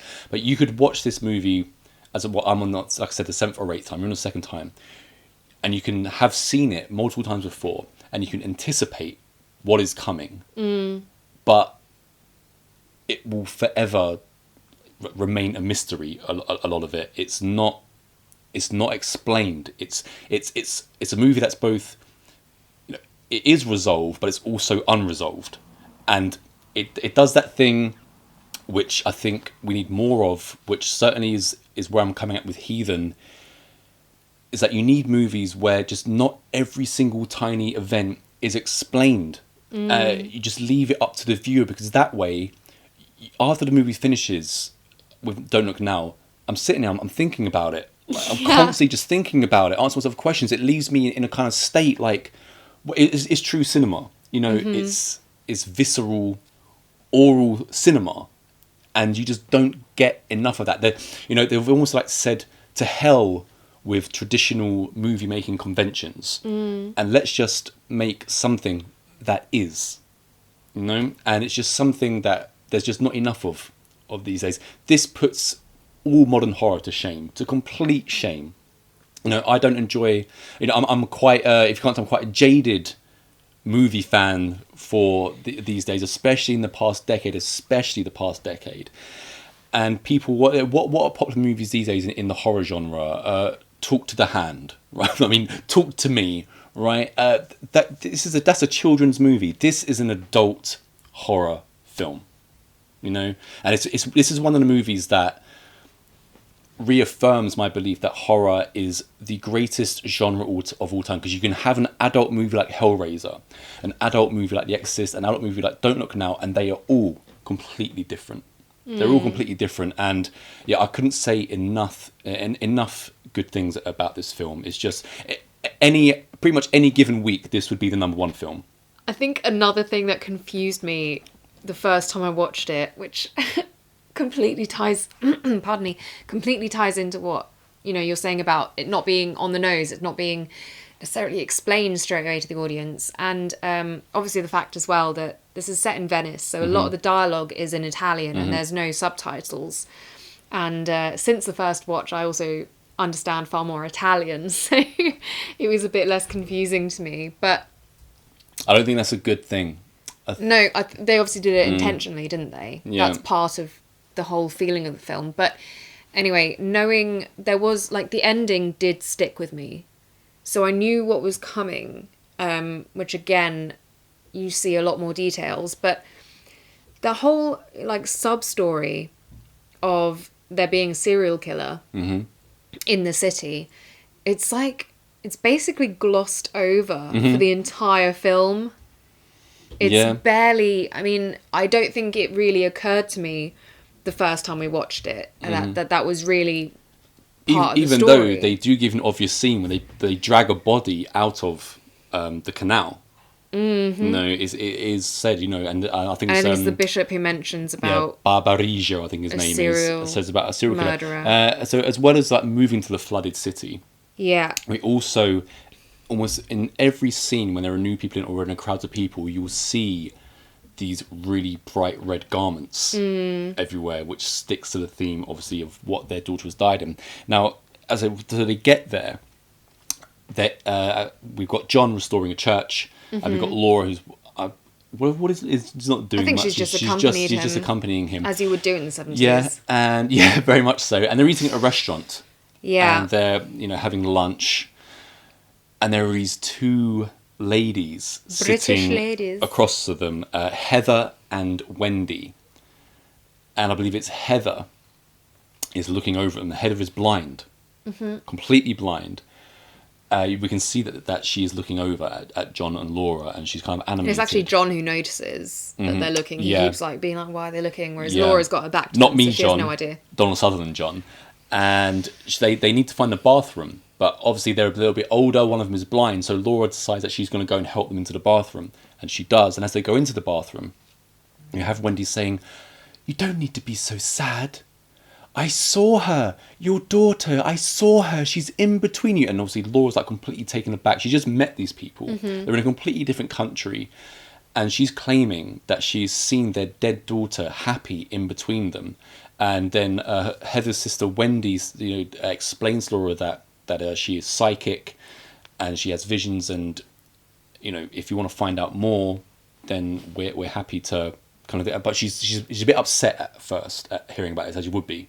Yeah, of course. I mean, you know, she's being reminded of her daughter's recent death. She goes back out to John and explains what has happened, and because it's bringing her joy now at this point. She's kind of happy that her daughter is seemingly happy, because she's going around in her head thinking to herself, right, how would these people know? They don't know me from Adam. They've never seen me before. And as I said, different country. There's no way they would know that I have a deceased daughter. They also what she was wearing. The red PVC Mac. And her hair. And everything about her that they're explaining is completely on the nose as to how she is. So it brings Laura joy. She's like, I can't believe that my daughter is actually still with us. John, on the other hand, is, you know, he's quite emphatic about it. My daughter is dead. But before he loses his mind with it a little bit, when she keeps going about it, he just accepts it because he sees the kind of joy that the nonsense, as he calls it, that is bringing his wife at this point.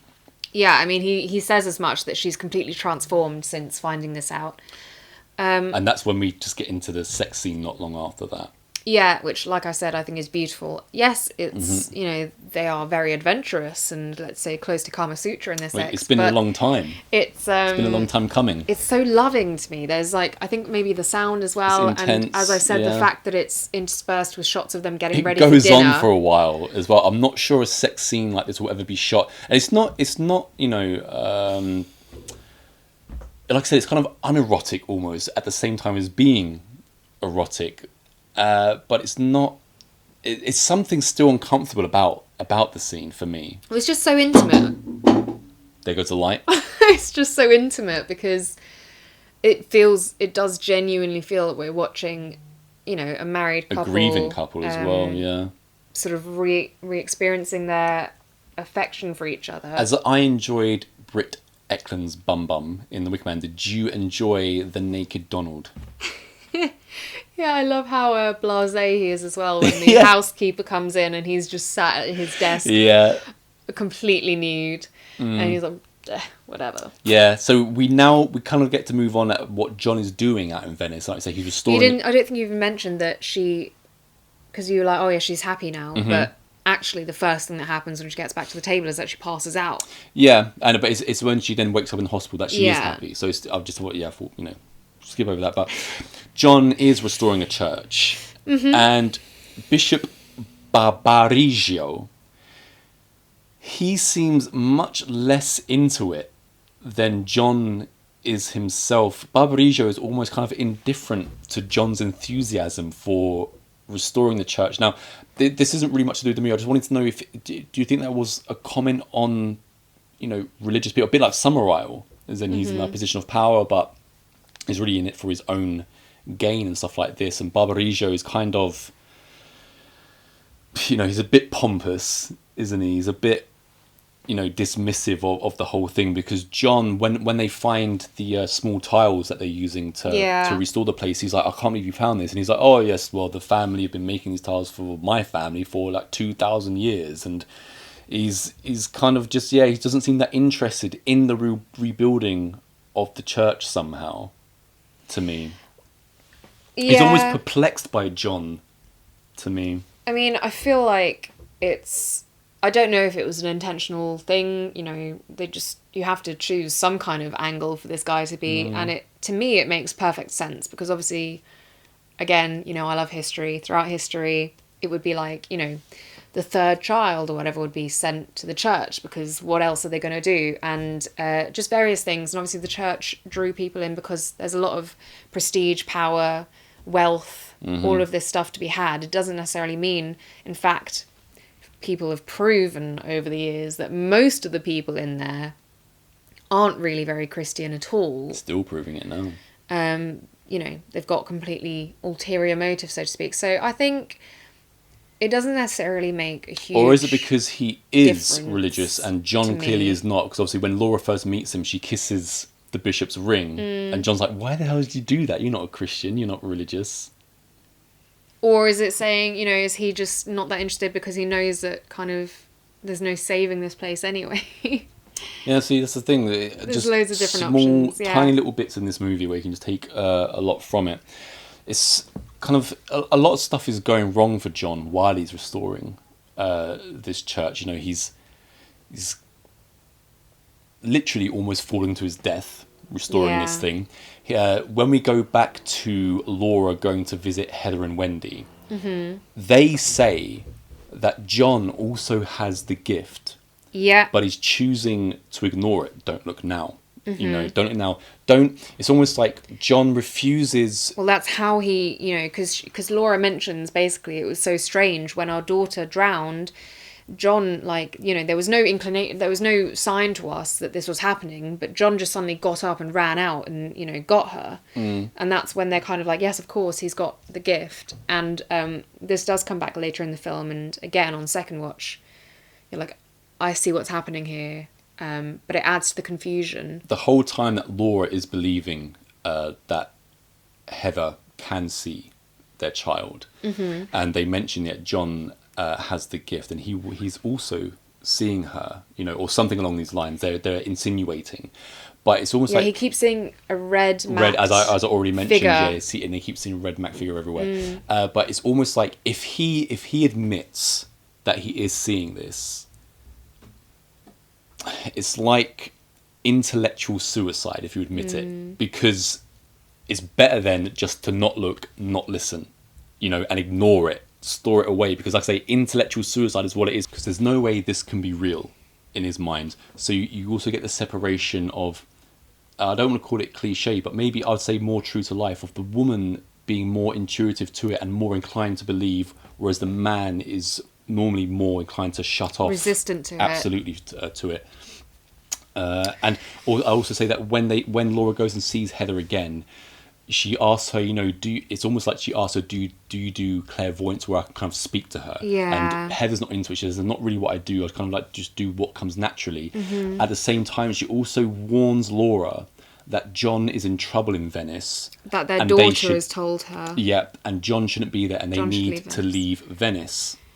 Yeah, and we get plenty of, signs that he should leave. I mean, in the church, as you mentioned, he has an accident in the workplace where he almost dies. Which, by the way, apparently when they were filming, he could very easily have actually died. Yes. So, talk about it's the authentic. 70s. Yeah. And their son, who's at boarding school in England, he's had a bump on the head, has an injury, so Laura flies home. They're brought over. I also was going to say, just Laura, just only Laura goes, and we go back now. So Laura goes home to go and tend to their son, who's at boarding school. John stays to restore the church, and when he tells Barbarigo that he's not gone, Barbarigo straight away is like, "You should have gone." He doesn't say, "Oh, thank you for staying to restore the church." All he is flat out, "You should have gone."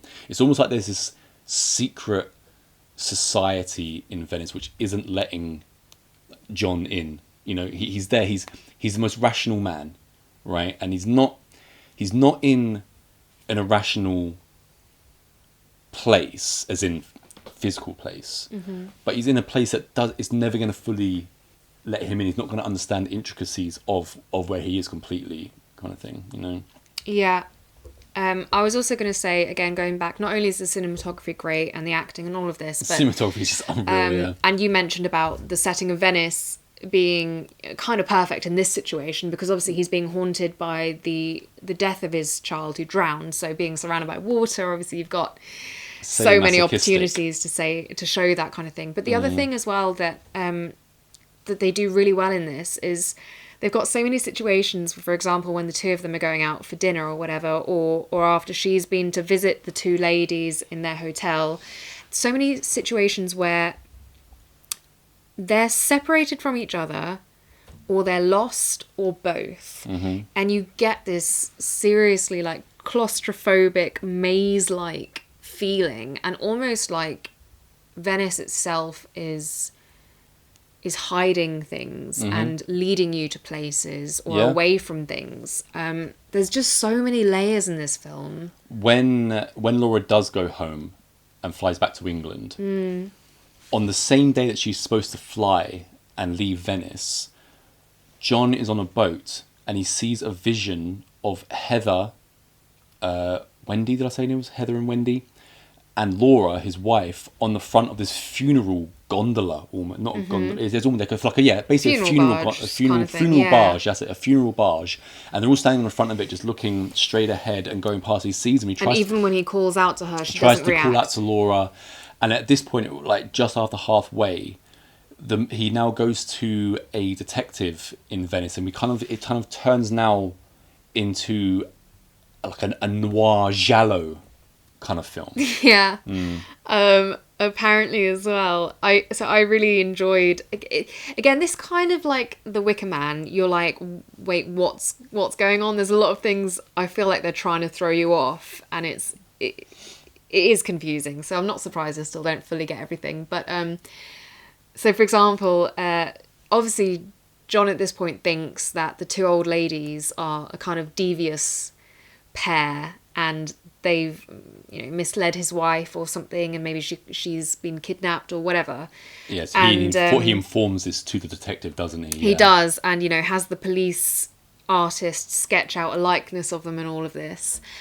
So the detective guy, who I really enjoyed his character and performance, apparently the actor doesn't speak a word of English, so he had no idea what he was saying. Yeah, which just gives another off vibe to the entire thing. It does, but the whole thing is so strange. Like, his answers, it's like he knows something that John doesn't know. Well, that's what goes back to what I was saying to you about where he is. Yeah. He's just not invited, He's an outsider, and not everything's being revealed to him.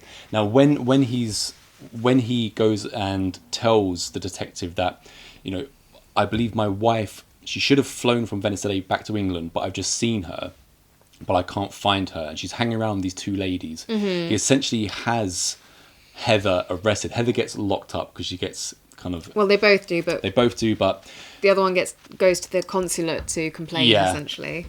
It turns out that, eventually John manages to get hold of Laura by calling back to England, but the line isn't good. And he's like, he says to her, I thought I saw you on this funeral barge. I thought I saw you with these two ladies.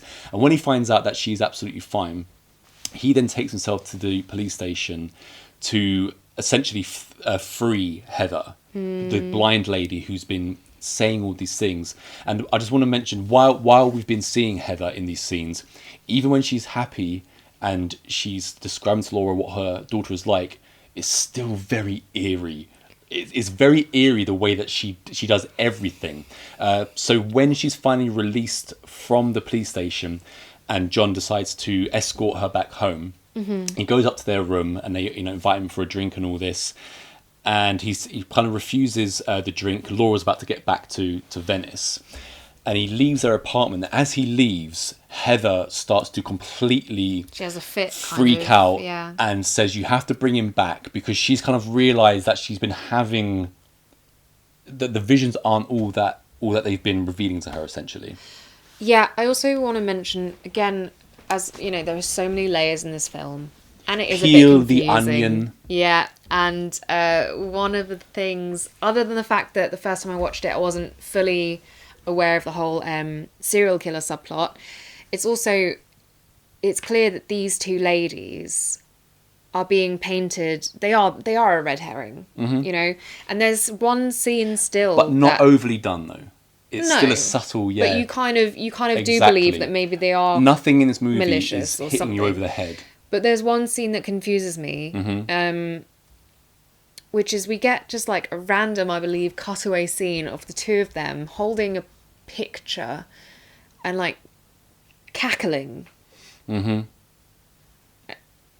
you have any thoughts on that? Because I have no clue what that's supposed to be. I know exactly what you're thinking of, and that's, are they there as part of the mystery of Venice and bringing him, John, to his eventual fate? And all the visions that she had, all the reactions that she has to the visions, does she really have control over any of it? Is she... Again, I don't know where to go with it, because it's just something that you'd have to think about. But that cackling scene is very unnerving, and you're wondering That's the scene where they throw you and they make you think, these two have bad intentions. Absolutely. Yeah. And I'm still not entirely sure if they do, because it's not like John comes back to the room. It's Laura that ends up at the room. She's like, "Oh, is John here?" And she says, "No, he just left." You have to go and find him. You have to go and find him. It's almost like, are they just playing games with him? This is the thing. Like, I understand more than I did the first time I watched it, but I still don't really know everything. Well, as I mentioned, like, at the beginning of this review, you could see it 7, 8, 9, 10 times, and it will remain an enigma. You're just not going to get everything. On a girly note, Laura's outfits were very nice throughout. Anyway, so we're at this end bit, and Laura is chasing after her husband, who we know is in danger. Yeah. And he is following, he's caught sight once again of this red-macked figure who I suppose he must think might be his daughter's spirit or something. Well, now we're at a point where John, after seeing that these two women, according to him, after he's gone to get Heather from the police station, and he's after being once essentially had them arrested, he's now more inclined, I feel, to believe. He's more open to what they're saying. So it's why it's why at the last 10-15 minutes you get him constantly seeing the red Mac little figure, because now he's open to what they've been saying this entire time. He's not closing himself off from it anymore. I just want to mention, while this is happening, these last 15 minutes are just one of the best 15 minutes I'm ever likely to see, if not just in horror, then just the film in general. When he's running through the back alleys of Venice, and when he eventually comes to this kind of archway with all this vapor on the floor, it's almost like he's being led into a crypt, the subterranean, a crypt, and something eternal, something that has existed long before any of us got here, and all they're doing is leaving the canal and going just a little bit away from that.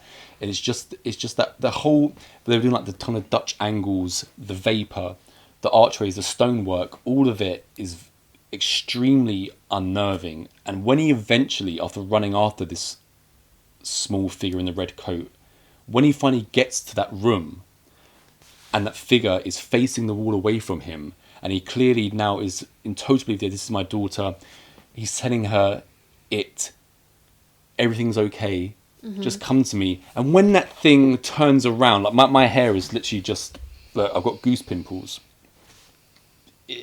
What the fuck, basically?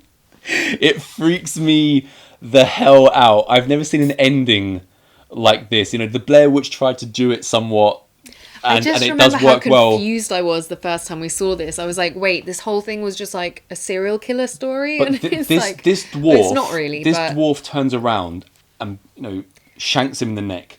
Is the dwarf the serial killer?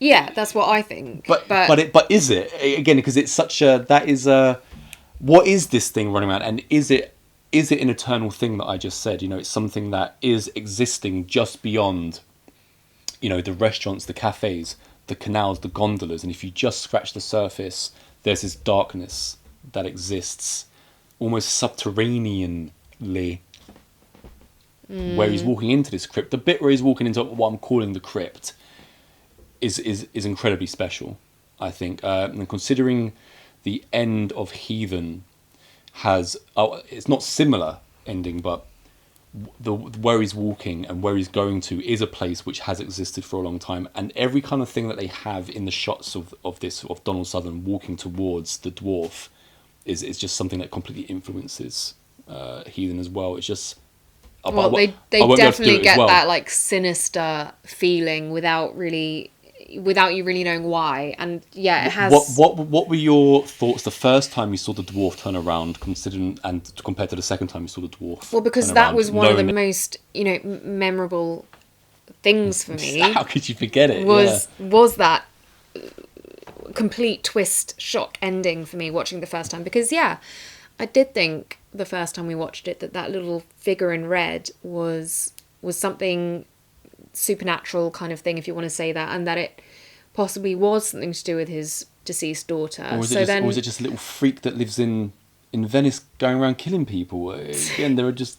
Yeah, sorry. So when we watched it the second time, I was watching it slightly differently, knowing that was coming, and again, it just highlights how subtle the storyline is of the serial killer and all of this. But it's...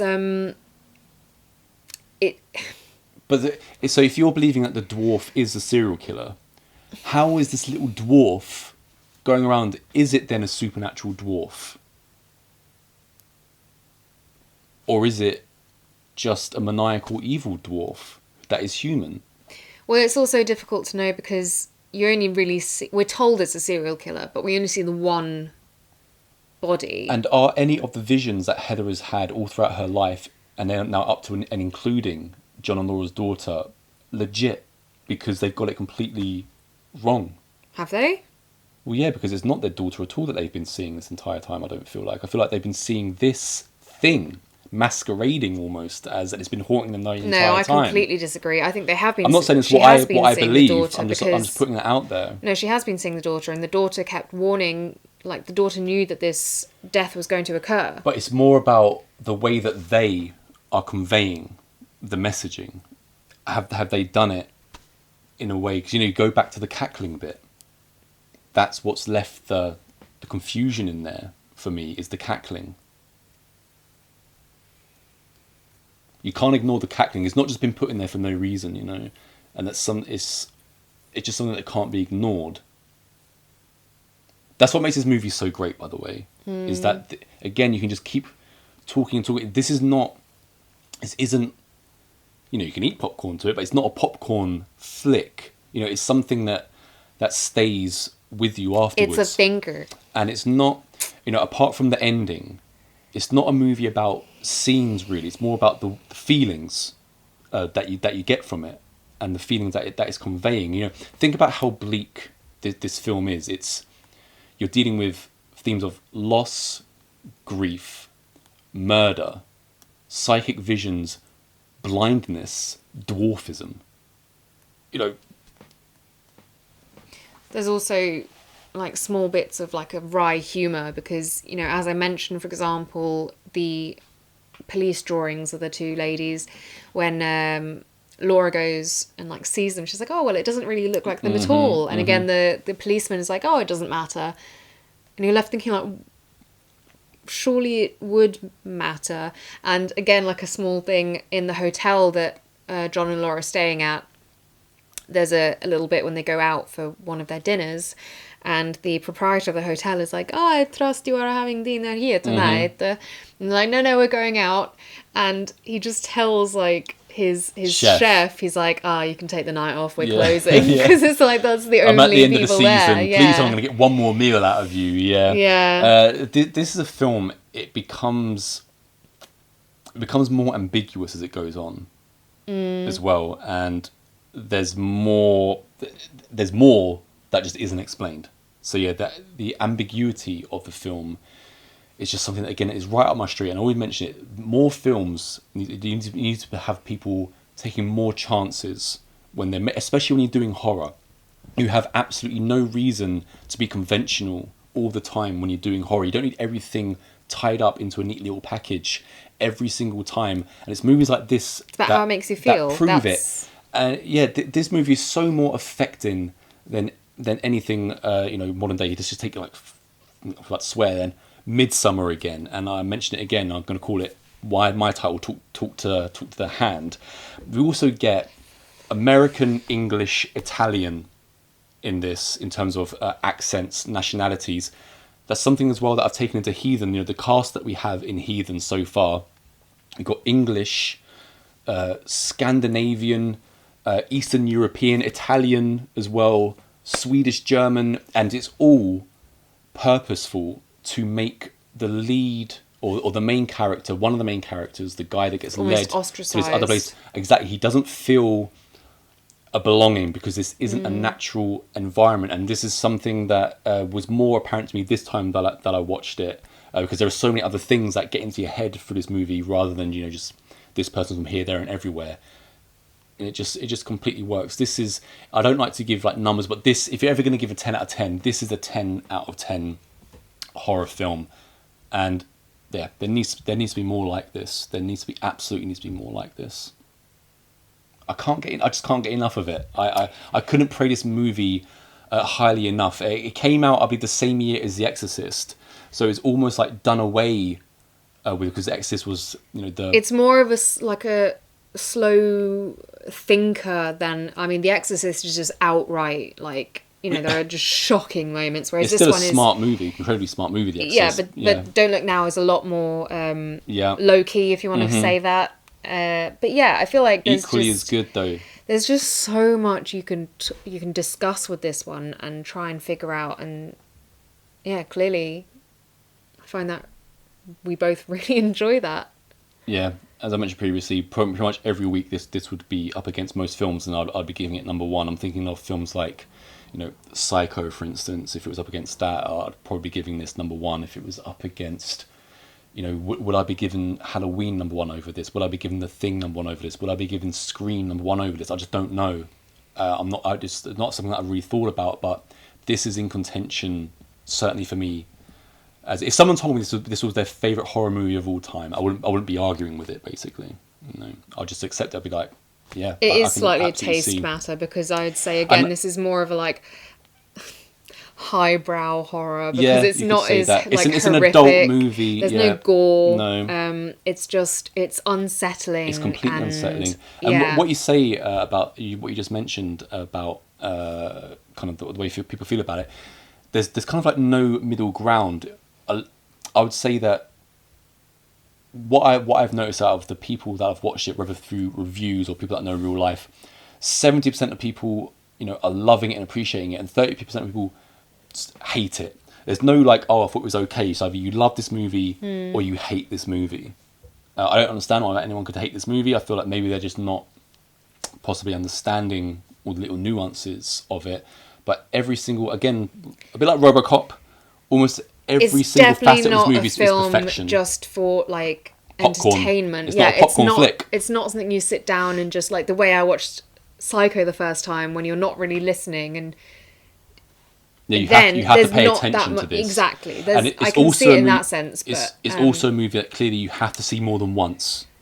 Yeah. You're not going to get everything out of it that you need to get out of it just the one time, not even just the second time or the third time. I'm sitting here saying, the 7th or 8th time for me, and I'm ready to dive back into it already again and get more out of it, and look again at that cackling scene and see what I take out of that now. Just figure out what for exactly yourself. Is. And that's the thing, it's left up to you. You know, you are the direct observer of the movie. There isn't like someone in the movie looking at Donald Sutherland doing all this stuff and he's giving his or her interpretation of it. You are the observer of the film, and you just take it for what is happening on there. And there's, like I said already, not enough of that.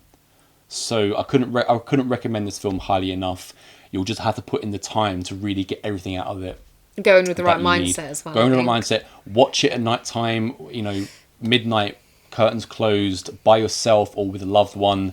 And once it's over, you'll find that you're going to be more in tune with just noises and sounds around you. It has that kind of effect, you know. And no cinema's doing that, especially in horror these days.